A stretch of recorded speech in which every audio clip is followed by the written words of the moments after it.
The sterile scent of disinfectant stung my nostrils, a familiar prelude to the crushing despair that had been my constant companion. But this time it was different. This time, the despair was laced with a peculiar, almost dizzying lightness. My eyes fluttered open, not to the chipped, gray walls of my prison cell, but to the soft, muted tones of my own luxurious bedroom.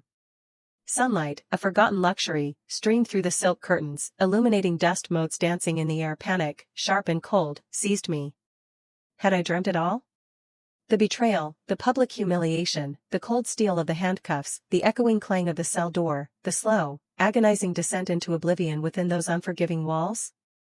I scrambled upright, my heart hammering against my ribs like a trapped bird. My hands, no longer thin and skeletal, but strong and manicured, flew to my face. It was my face, unmarred by the ravages of despair and neglect. My body, vibrant and healthy. A glance at the digital clock on my bedside table sent a jolt through me. October 15th. Not the desolate January 20th that had marked my final breath. October 15th, exactly 6 months before the day my world had imploded. 6 months before the meticulously crafted trap had sprung, ensnaring me in its cruel jaws. 6 months before the headlines screamed my name, branding me a fraudster. 6 months before the empire I had built, Phoenix Innovations, was snatched from me by the very people I had loved and trusted most. A gasp tore from my throat, a raw, guttural sound. This wasn't a dream. This was a second chance. A rebirth. A phoenix rising from ashes, not to rebuild, but to burn. My mind, once clouded by grief and confusion, was now razor-sharp, every memory of my past life vivid and agonizingly clear. The smug smirk on Liam's face, my fiancé, as he testified against me. The feigned tears of my sister, Serafina, weaving a web of lies so convincing it had fooled everyone. The chilling realization that their affair had been a calculated ploy, their love a performance, all for the sake of my company, my legacy. A bitter laugh escaped me, devoid of humor. In my past life, I would have collapsed onto the bed, overwhelmed by the sheer impossibility of it all, questioning my sanity. But now, I felt a surge of cold fury, a resolve so potent it vibrated through every fiber of my being. I swung my legs out of bed, my bare feet meeting the plush carpet. This wasn't a dream. This was a reckoning. The first step was to confirm the date. I walked to my dressing table, my movements fluid and purposeful. My phone, a sleek, familiar device, lay there. The date displayed confirmed it, October 15th. The news apps showed headlines from 6 months ago, articles about Phoenix Innovations' latest groundbreaking advancements, my own face smiling confidently from a business magazine cover. A ghost of a past that hadn't yet been annihilated. I dressed quickly, choosing a sharp, tailored suit. Every stitch felt like armor. In my past life, I had chosen comfort, practicality, always prioritizing efficiency. But now, I knew the power of presentation, the subtle art of intimidation. I looked at my reflection, my eyes, once filled with a naive trust, now held a glint of steel, a chilling determination. The first target, Liam Thorne. My fiancé. The man who had shared my bed, my dreams, and ultimately, my downfall. He was the head of the company's legal department, a position I had personally given him, trusting his sharp legal mind implicitly. He had used that trust, that access, to meticulously construct the fraud case against me. I walked into the kitchen, the aroma of freshly brewed coffee filling the air. Mrs. Henderson, my longtime housekeeper, greeted me with a warm smile. "Good morning, Miss Alara. Coffee's ready. Anything else I can get you?" "Just coffee, Mrs. Henderson. And please, hold all calls for the next hour. I need some quiet time." As I sipped my coffee, my mind raced, meticulously piecing together the timeline of my betrayal. The forged documents, the manipulated financial records, the carefully planted evidence. Liam had been the architect, Serafina the willing accomplice, leveraging her position as head of marketing to spread rumors and sow discord among the board members. In my past life, I had been too trusting, too focused on the grand vision to see the insidious rot festering beneath the surface. But now, I knew every detail of their scheme, every weak point, every lie. It was a blueprint for my revenge. My phone buzzed. It was a message from Liam. "Morning, love. Looking forward to our dinner tonight. Got a surprise for you." A cold smile touched my lips. A surprise indeed. In my past life, that surprise had been a diamond necklace, presented with a charming smile, a distraction from the web he was already weaving around me. This time, the surprise would be mine. I arrived at FIANCE Innovations, the towering glass edifice a testament to my ambition and hard work. The familiar hum of activity, the bustling employees, the vibrant energy, it all felt like a phantom limb, still there but no longer truly mine. Not yet.my first meeting was with my head of IT, a quiet, unassuming man named Marcus. In my past life, Marcus had been one of the few who had expressed genuine shock and sadness at my arrest, though he had been powerless to help. I remembered him mentioning a strange network anomaly around the time the fraudulent transactions had supposedly occurred.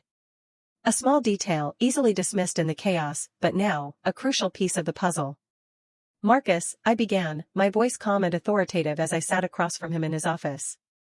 I need you to run a deep audit of all financial transaction logs from the past 6 months.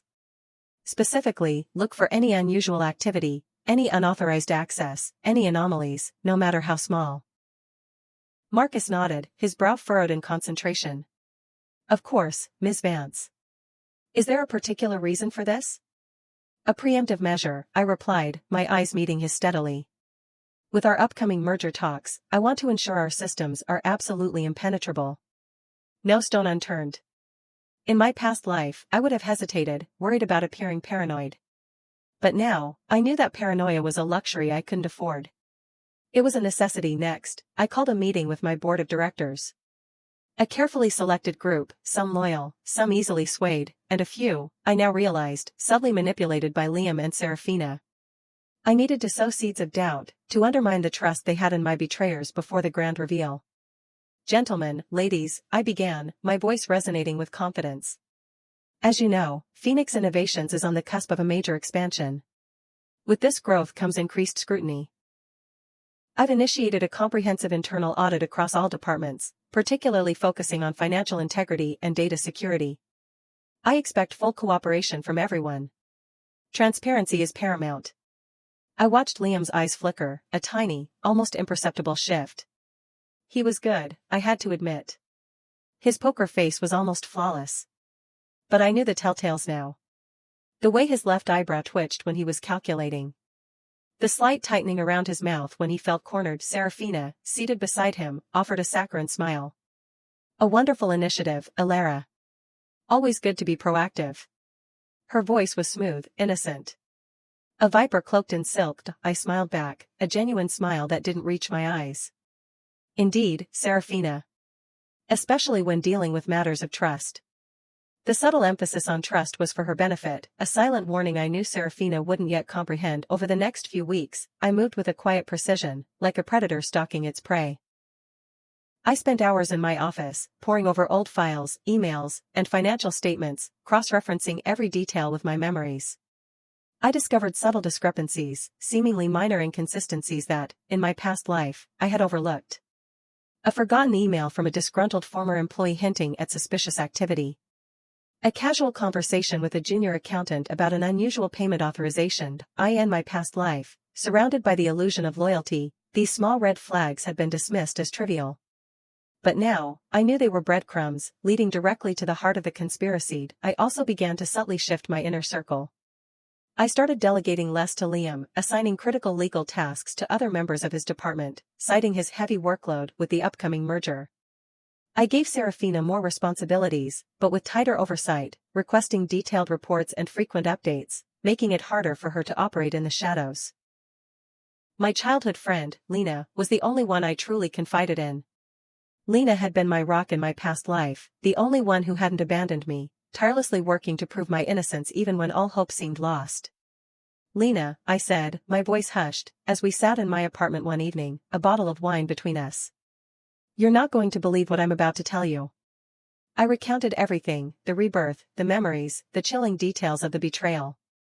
Lena listened, her eyes wide with a mixture of disbelief and dawning horror. When I finished, Lena was silent for a long moment, then she reached across the table and squeezed my hand. Alara, she said, her voice trembling slightly. I believe you. I saw what they did to you. I saw how they twisted everything. What do you need me to do? A wave of relief washed over me. This was the Lena I knew, the one who had stood by me. I need your help, Lena.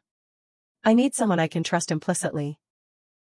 I need you to be my eyes and ears, to help me gather evidence, to be ready when the time comes.